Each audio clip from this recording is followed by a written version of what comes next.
Well, good morning. It is April the 13th, 2026, and straight from the Highly Caffeinated Studio, this is According to Willie B, and I, yours truly, am the host for the next half hour. Remember, we're doing a four-part series on where real families are traveling in 2026.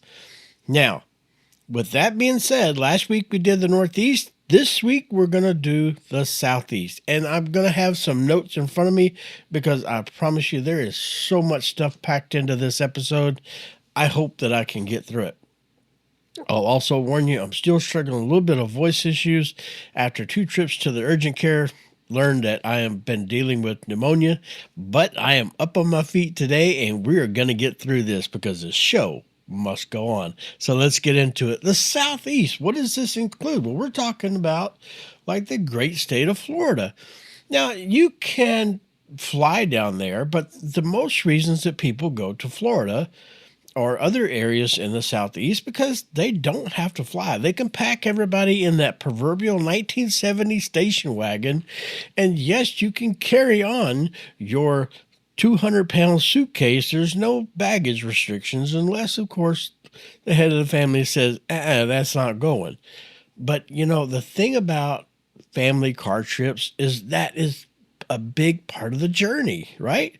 Because you get all the kids in the car and you're traveling down the interstate and you're seeing things that you may not have seen before.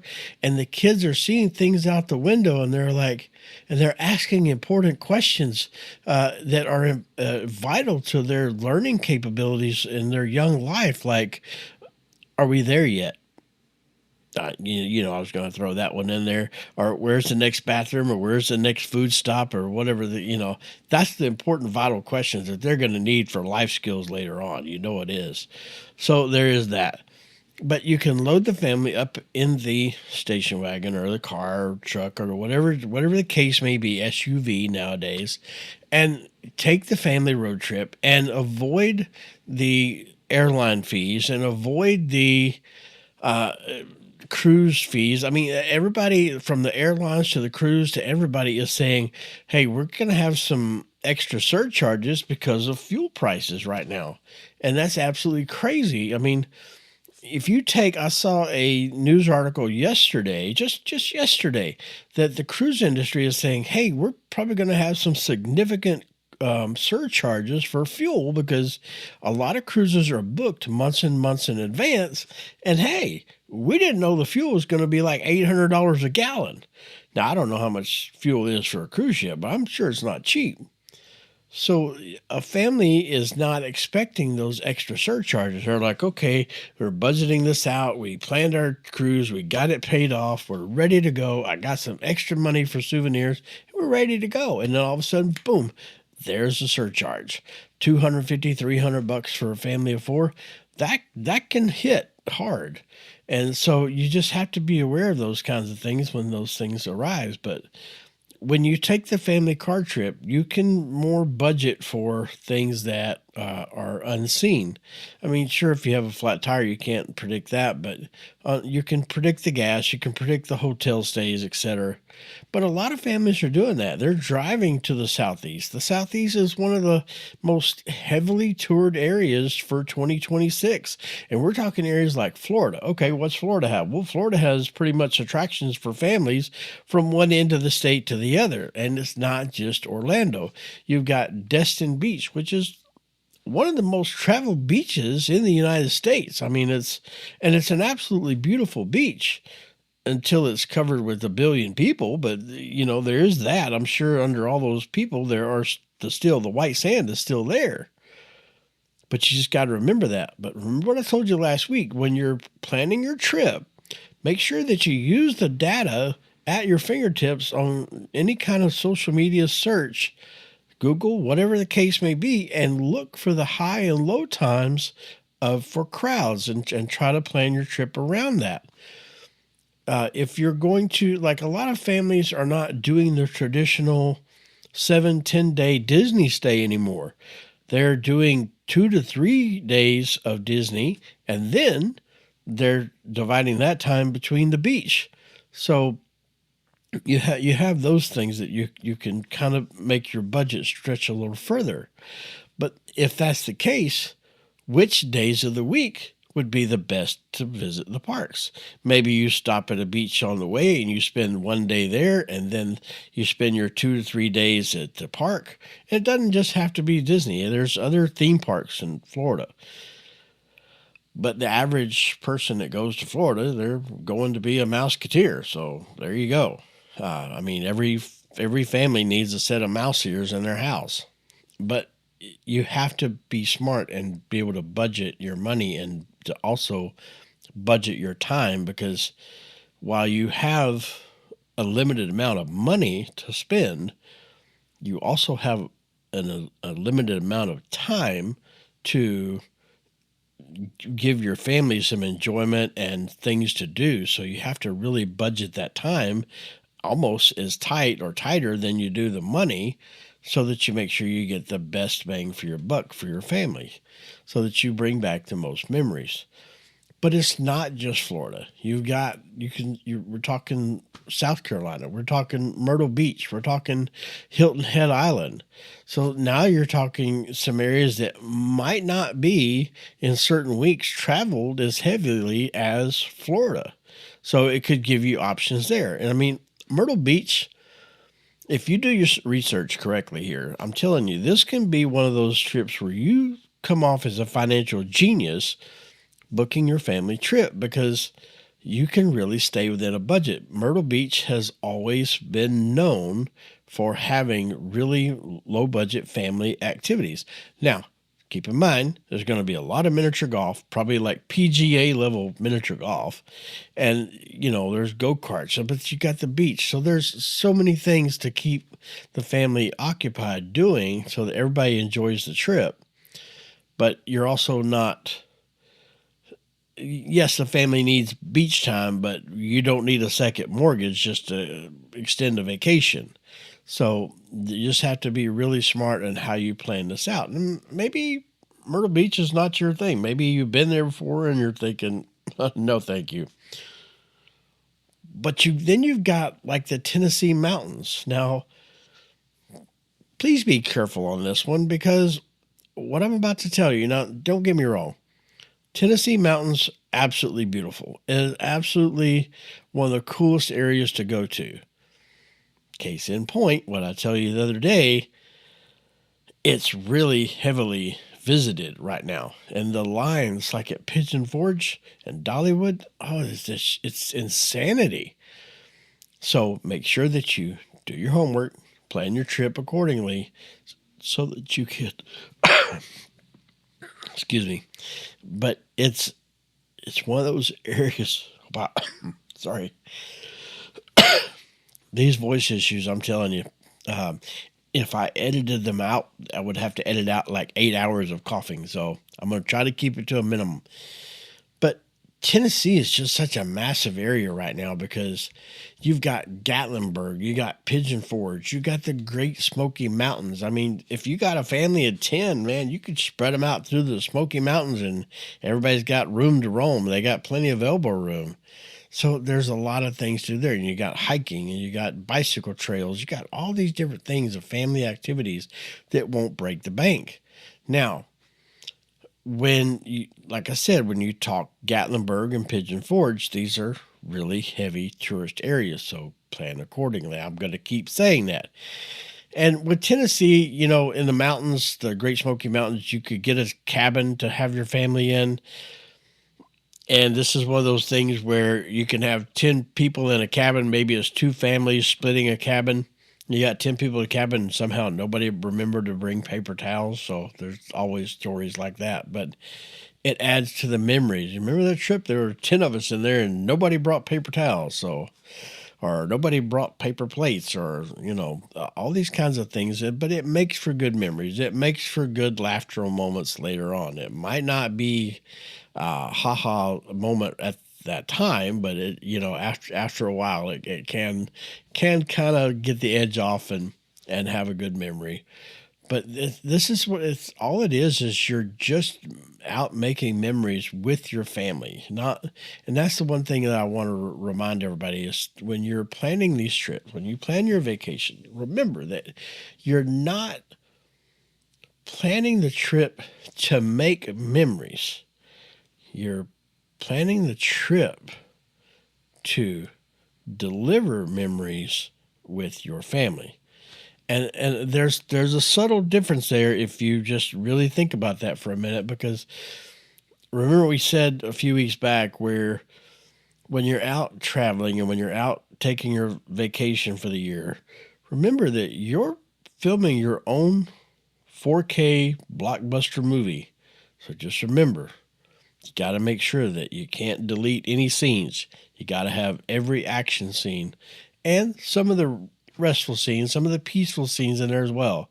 You know, maybe a creek running through the mountains, and you have a fishing pole and you sit there. Even if you don't catch a fish, it's which is better, being at work or sitting on the edge of a creek in the mountains in Tennessee and hoping to catch fish. I mean, that's better than being at work. I don't know about you, but it is for me. So there is that, but there's a lot of budget friendly options when you start talking, in Tennessee. Now, here's another one for you that is can be really affordable, and it has some areas that can kind of tap into that budget a little bit because they have some theme parks. And that's in Virginia because you've got Williamsburg, you got Virginia Beach, and look, Virginia Beach most of the time that I've looked and researched it is not as heavily traveled as say Myrtle Beach or Destin in Florida. I mean, like I said, Destin can be just insanely packed. So compare those areas, do the research and check the data to see which beach, which area has the most things to do. Then go back and say, okay, which one has the most crowds, which one has, and try to plan for that. And some of them are close enough together that you might could get two areas in at once. If you're talking South Carolina, Florida, if you're things like that. So there are ways to kind of maximize your vacation. But it's all going to come down to planning. And I know I say that a lot of times, but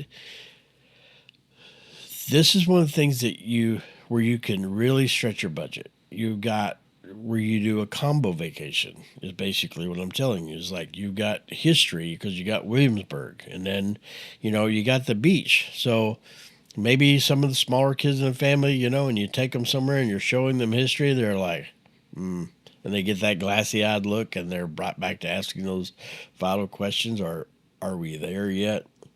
So this is where you take them to the beach, and they get their energy by running up and down the beach, and now they're tired and they're asleep, and so now you can have that peace for yourself as well. Whatever the case may be, just understand that the Southeast has so many different areas that offers everything from theme parks to mountains to beaches. It's just there's really nothing in the Southeast that you can't find in the Southeast. I can give you one more. North Carolina, right here where yours truly. When you talk about North Carolina, you've got almost as many or more different areas in North Carolina that you do in all of the Southeast places that I mentioned. When you come to North Carolina, you got places like the Outer Banks. So you want beach, you can't ask for anything any better. Now, maybe the sand isn't as white and maybe the water isn't as blue as Destin, but it's still a beautiful beach and it is a lot less traveled. You've got Asheville up in the mountains. You've got the Blue Ridge Parkway. So again, you're talking areas that you can offer your family everything from the mountains to creeks to rivers to nature to theme parks. It's just, I mean, there's everything all wrapped into one. So in the Southeast, you can really do a lot of combo vacations. You could do a 3-part vacation where it's part theme park, part beach and part mountains. You could literally pull off all three, and there's absolutely nothing wrong with that. Here's another thing. What is this really good for? Because there is so many small towns, so many different places, and so many different terrains that you're going to go through. Now, these are perfect for road trips because it's perfect because you've got a lot of different road stops that you can do. It may be everything from an orchard, or it could be a quick stop at the beach, or it could be, I mean, the list just goes on. I could sit here for, literally for hours and just tell you all the different things that you could stop at. If you go up through the mountains of whether it be Tennessee or North Carolina, there are so many small towns that have so many different shops and things that are handmade and artisanal that are just really cool that you don't see anywhere else. And so you've got those things going for you where you can just stop for a few minutes and get everybody out of the car and give them a break, but it's not just your typical restroom stop. It's letting the family have almost like a few memory building moments in those different stops. And what more can you ask for? And sometimes those different little pit stops that you could do could be at places that are going to be, for one of your family members, could be one of the biggest memory builders that they have. Is like, that was a great trip, but that little shop that we stopped at going through the mountains of Tennessee or going through the mountains of North Carolina, I mean, these kind of places are what you're looking for because that's what's going to build those memories. I honestly, when it comes to North Carolina, I think North Carolina can be one of the most underrated places in the Southeast. It has just as much to offer. Without really the theme park part of it, but there's still enough within driving distance, theme park wise, that you could do a combo vacation and include North Carolina, and you've got some of the most beautiful mountains and beaches that right here at your fingertips. In all reality, but I don't know. In all reality, you've got everything that you need in the Southeast, and you can do these just really big combo vacations where you're not theme parked to death. Because let's be honest, if you have 7 days for a vacation and you spend all 7 days in a theme park, now that may, for some people, that may just be the cat's meow. But I'm going to tell you, 7 days in a theme park, and I love theme parks. I am a roller coaster junkie. But when you tell me we're going to be in a theme park for 7 days, I'm already exhausted. And maybe it's because of my age, I don't know. But even when I was younger, I don't know that I would have wanted to spend all 7 days in a theme park because there's so much going on around these areas. There's so many other sights and sounds and experiences to have other than just inside a theme park. Because when you're inside a theme park, that's it. You're in that world. And I don't just mean Disney World. I'm talking about you're in that world. That is your whole day. Have you ever tried to, is the size of these theme parks? Have you ever tried to just, let's say you were in a theme park all day long and you wanted to go to Bob's Burger Joint outside of the theme park? That's an hour-long process just to leave the park, come get in the car, find your car, uh, in the 400-acre parking lot, and then leave the park, go to Bob's Burgers, and then come back and do the whole process all over again. I mean, it's a process just to get into the theme park. So leaving it like that is just not really an option. So you're in that park for that day. So I think these combo vacations are what families are really starting to lean more towards because, like I said, if you have a family of say 4 to 6 people, you've got a lot of different likes and dislikes in that group. And if you're doing a combo vacation of beach, mountain, theme park, whatever the case may be, then hey, you've got options, and the whole crowd is kind of is there's no mutiny on a bounty, so to speak, because everybody's happy. Everybody's kind of getting some of their own favorite things to do. And those are the most memorable vacations that you can have. And you can definitely plan them where they don't break the bank. Um, but in 26, families want drivable destinations.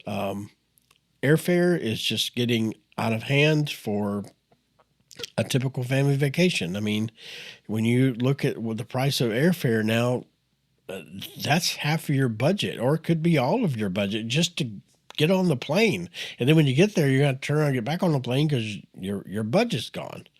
So, trips are being split into different experiences because people want multiple experiences in one vacation. It's almost like if you think about Disney World, the reason they built the different parks, because if you go to the Magic Kingdom, you don't want to stay in the Magic Kingdom the entire week. You want to go to the Animal Kingdom, and you may want to go to this park and that park. So you've got the different experiences, and that's the whole thing. And that's the same thing with your vacation. So think of planning your vacation as a Disney World park where you're having different components that satisfies the entire group. The Southeast isn't just where families are traveling, it's where families are learning out how to travel smarter. And next week we're going to look at the Midwest and some hidden gems up there. But again, this is going to be a 4-part series. This was part 2. And I will see you again right here next week behind this big old mic, hopefully without any voice issues next week. Like I said, I'm getting a little better each day, so hopefully by next week it'll be 100%. But until I see you again next week, whatever you do, don't forget to caffeinate and conquer. It's very important. And I'll see you again right here behind this big old mic. Thank you for listening. Bye-bye.